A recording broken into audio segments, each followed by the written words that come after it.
The COVID-19 pandemic is the most serious global crisis since the Second World War. The virus has infected nearly 65 million people and killed, sadly, close to 1.5 million. And hopefully, whenever the vaccine is available, it must be offered to everyone.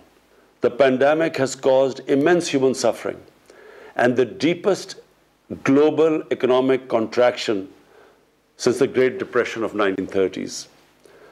The poorest countries and the poor in all the countries are suffering the most. Nearly 100 million people in developing countries will fall back into extreme poverty. Rich countries have injected $13 trillion as fiscal stimulus to revive their economies. On the other hand, developing countries just do not have the resources to afford such a massive economic stimulus. They are struggling to find even a fraction of the 2 to 3 trillion they require to recover from the pandemic. In Pakistan, we had a successful policy of smart lockdowns. Our efforts were aimed at ensuring that not only do we save people from the virus, but also prevent them from dying from hunger.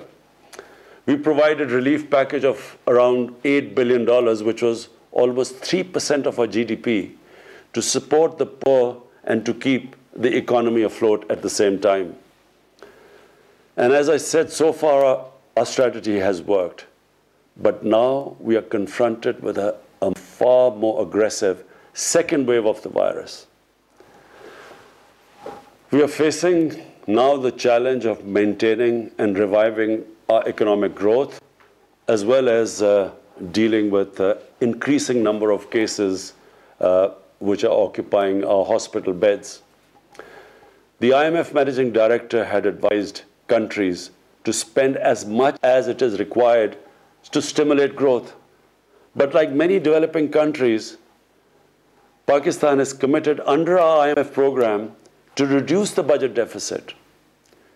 And I'm sure other developing countries in our position are facing a similar dilemma. How do you stimulate the economy and yet at the same time reduce your budget deficit? The only way we can have the fiscal space to maintain and revive growth is through access to additional liquidity. Last April, I called for a global initiative on debt relief. We are grateful for the debt suspension announced by G20 in May and its subsequent extension till June next year. We also appreciate the rapid lending facilities activated by IMF and the World Bank. Yet the amounts generated so far are not even close to the needs of the developing countries to recover from the impact of the pandemic. As far as I know, 5 developing countries have already defaulted on their debt, and it seems others are about to follow. Several nations faced with large debt repayments and at the same time lost revenues are on the brink of economic collapse. There are disturbing reports from the World Food Programme of possible famines in some parts of the world. The financing for development discussions initiated by Secretary General and the Prime Minister of Canada and Jamaica have identified hundreds of options to financially support the developing countries. We hope that this process culminates in some concrete action soon. There is a need to reform the international financial architecture, build an inclusive and equitable debt management mechanism, construct a democratic, SDG-focused trading system, and install a fair international tax regime. If economic collapse is to be averted in a number of developing countries due to the COVID-19, the international community must identify and implement some key priority actions. I would like to propose a 10-point agenda for urgent action. 1. Debt suspension till the end of the pandemic for low-income and most stressed countries. 2. Cancellation of debt of least developed countries. 3.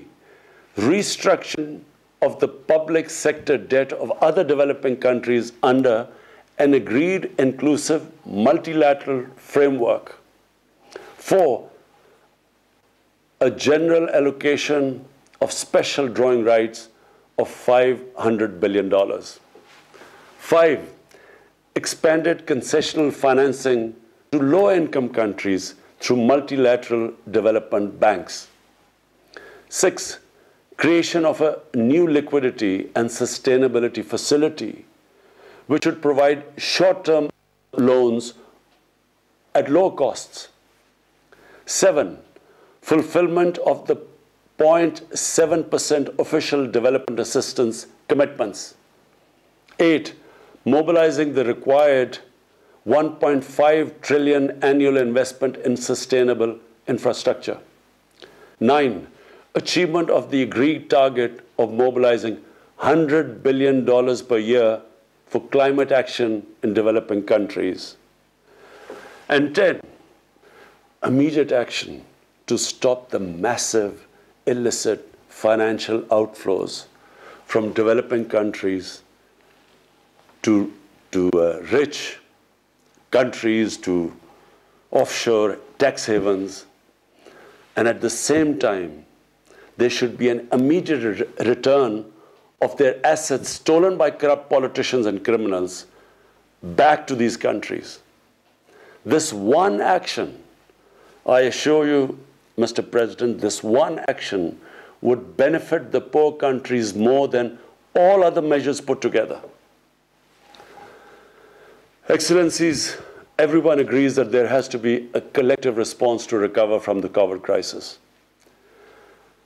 and at the same time achieve sustainable development goals and implement targets set by the Paris Agreements. Excellencies, the UN Charter's concept of collective security embraces collective economic security. Without economic security, conflicts and disputes will persist and proliferate across the world. Guided by the principles of this Charter, we must all work collectively for an inclusive, stable, and sustainable economic, social, and political order. I thank you.